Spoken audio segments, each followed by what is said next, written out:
स्वागत है आपका आपके अपने यूट्यूब चैनल में।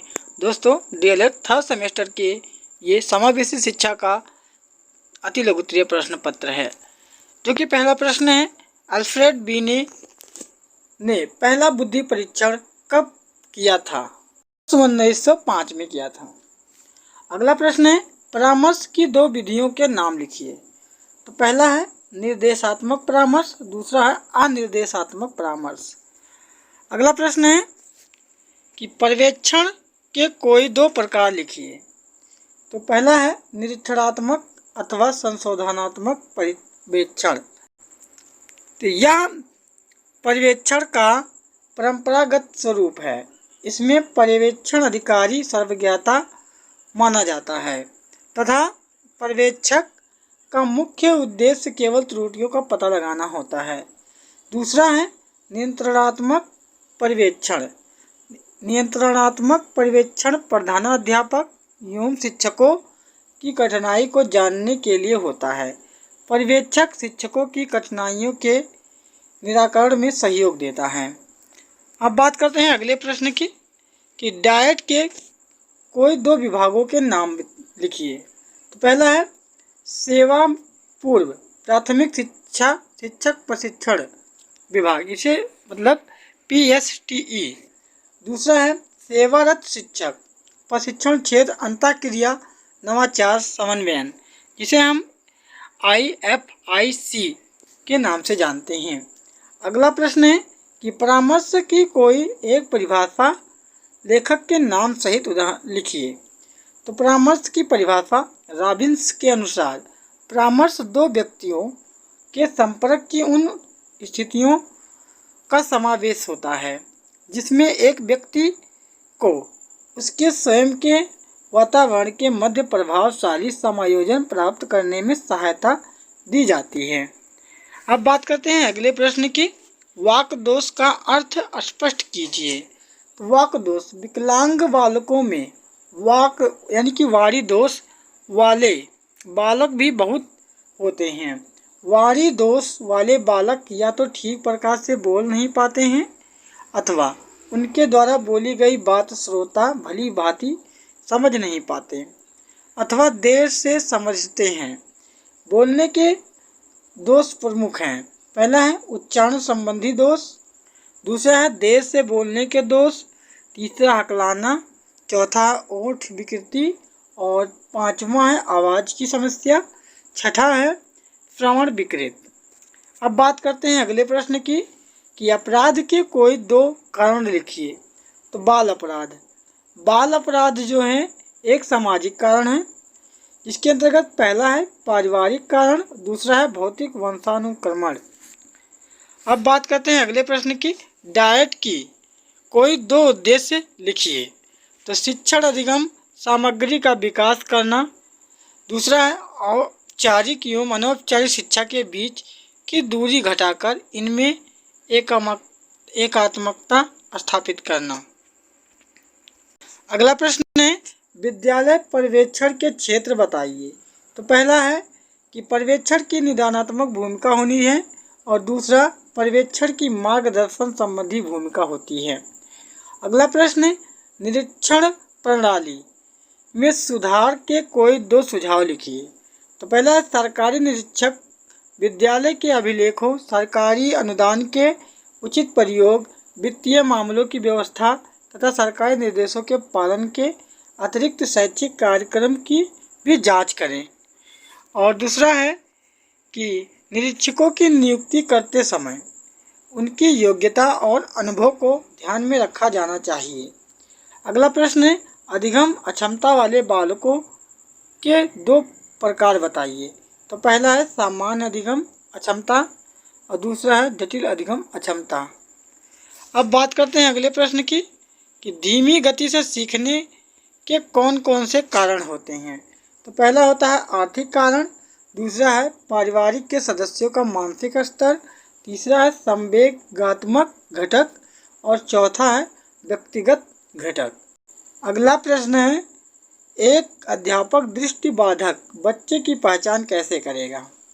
तो पहले अध्यापक दृष्टिबाधित बालकों में नेत्रहीन बालकों को आसानी से पहचान सकता है। दूसरा है दुर्बल दृष्टि बालकों की पहचान हेतु उनकी चिकित्सा जांच कराकर की जा सकती है। अगला प्रश्न है कि समावेशी बालक किस प्रकार के होते हैं। शैक्षिक समावेशी से अभिप्राय उन सभी छात्रों को प्रदान की जाने वाली शिक्षा से है जो अपवंचित वर्ग, भाषा, धर्म, जाति, क्षेत्र, वर्ण, लिंग तथा शारीरिक एवं मानसिक दक्षता से ग्रसित हैं।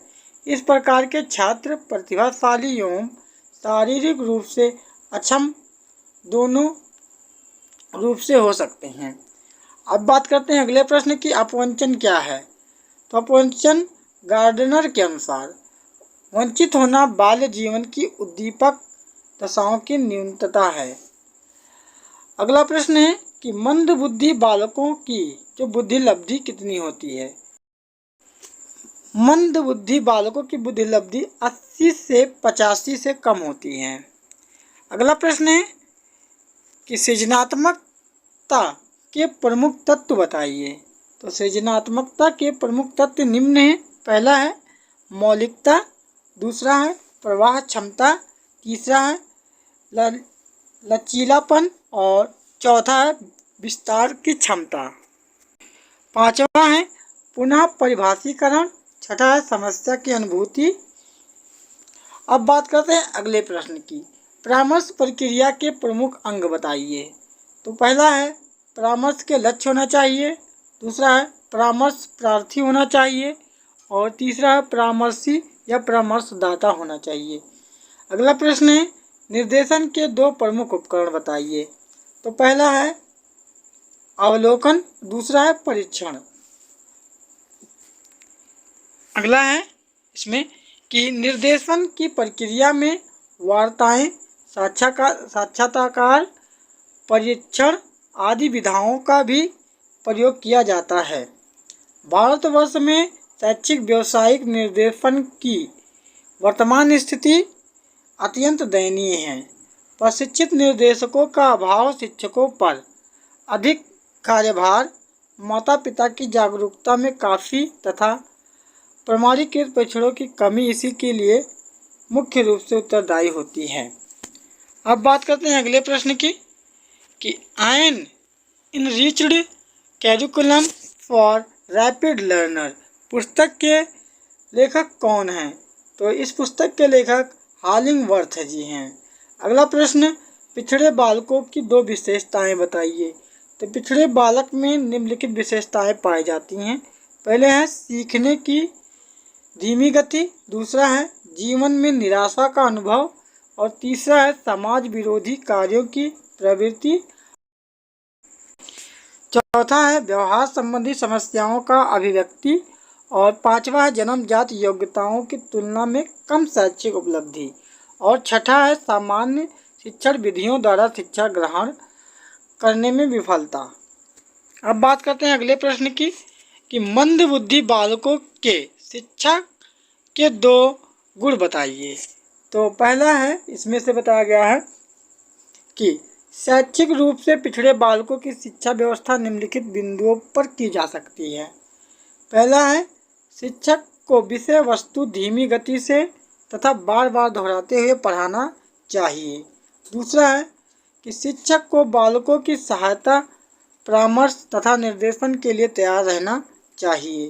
तीसरा सहानुभूतिपूर्वक व्यवहार द्वारा, चौथा व्यावसायिक प्रशिक्षण देना और पांचवा है विशेष विद्यालयों की व्यवस्था, छठा श्रव्य दृश्य साधनों का प्रयोग, सातवां आत्मविश्वास में वृद्धि कराकर और आठवां है विशेषज्ञों द्वारा शिक्षा। अब बात करते हैं अगले प्रश्न की कि दो बुद्धि परीक्षणों के नाम लिखिए। पोर्टियस भूल भुलैया परीक्षण और दूसरा है पिंटर पैटर्स परफॉर्मेंस टेस्ट, तीसरा है बीने साइमन बुद्धि परीक्षण, चौथा है स्टैनफोर्ड संशोधित बीने परीक्षण जो कि 1916 में किया गया था। अब बात करते हैं अगले प्रश्न की एजुकेशनल एंड वोकेशनल गाइडेंस के लेखक के नाम बताइए। तो ये हैं विलियम मार्टिन प्रोक्टर। अगला प्रश्न है रेबिन्स प्रोग्रेसिव मैट्रिक्स क्या है? तो रेबिन्स प्रोग्रेसिव मैट्रिक्स है, इस परीक्षण में अनेक मेट्रिसेस हैं जो एक दूसरे से अधिक कठिनाई होती हैं। यह रेखागणितीय आकृति और डिजाइन में होती है। 1956 के परीक्षण में संशोधित संस्करण में 5 भाग होते हैं। प्रत्येक भाग में 12 पद हैं और वर्तमान समय में इसके 3 संस्करण हैं। अगला प्रश्न है बीनेट साइमन के सहयोग से सर्वप्रथम कब बुद्धि परीक्षण तैयार किया गया? तो ये सन 1905 ईस्वी में तैयार किया गया। अब बात करते हैं अगले प्रश्न की। बाल अपराधी बालकों के उपचार की विधि बताइए।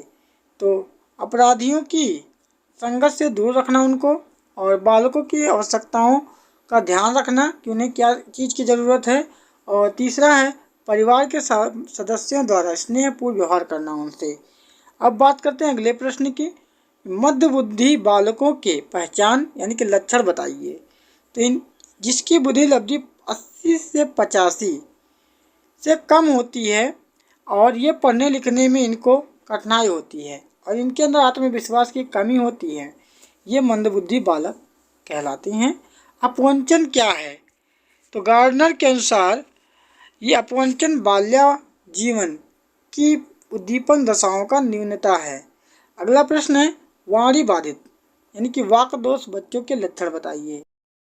पहला वो उच्चारण संबंधी दोष होता है, दूसरा देर से बोलने के दोष, तीसरा हकलाना, चौथा आवाज़ की समस्या। अब बात करते हैं अगले प्रश्न की कि प्रतिभाशाली बालकों की 2 विशेषताएं बताइए। तो यह बालक स्पष्टवादी, श्रेष्ठ तथा फुर्तीले होते हैं और इनमें तर्क करने की योग्यता अधिक होती है।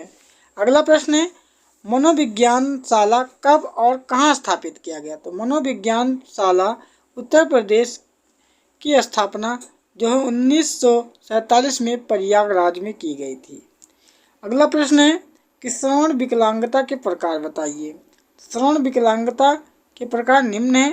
पहला है चालकीय श्रवण दोष, दूसरा है मिश्रित श्रवण दोष, तीसरा है संवेदनिक श्रवण दोष और चौथा है मध्यकर्ण श्रवण दोष, पांचवा है प्रकार्यात्मक श्रवण दोष। दोस्तों वीडियो को पूरा देखने के लिए बहुत बहुत धन्यवाद। मिलते हैं नेक्स्ट वीडियो में।